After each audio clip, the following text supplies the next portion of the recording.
তো এখন মই চাহ খাই গ'লে হয় গাখীৰ চাহ মিঠাই জেলপি আহে আৰু মাছ আজি মানে বাজাৰ দিয়ে হেন তো কি আনেন দেখা থক এইটা খৰাহি আনেন সিনে কি আনেন থাকে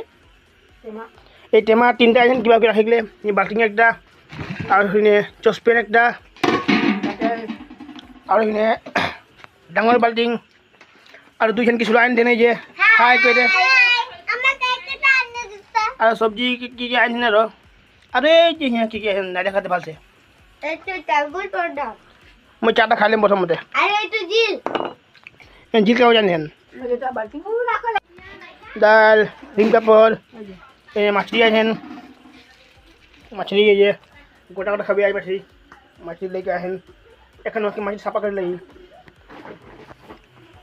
প্রথমে চা খাইলাম চা খাওয়ার পিছিয়ে মাছলি সাফা করলাম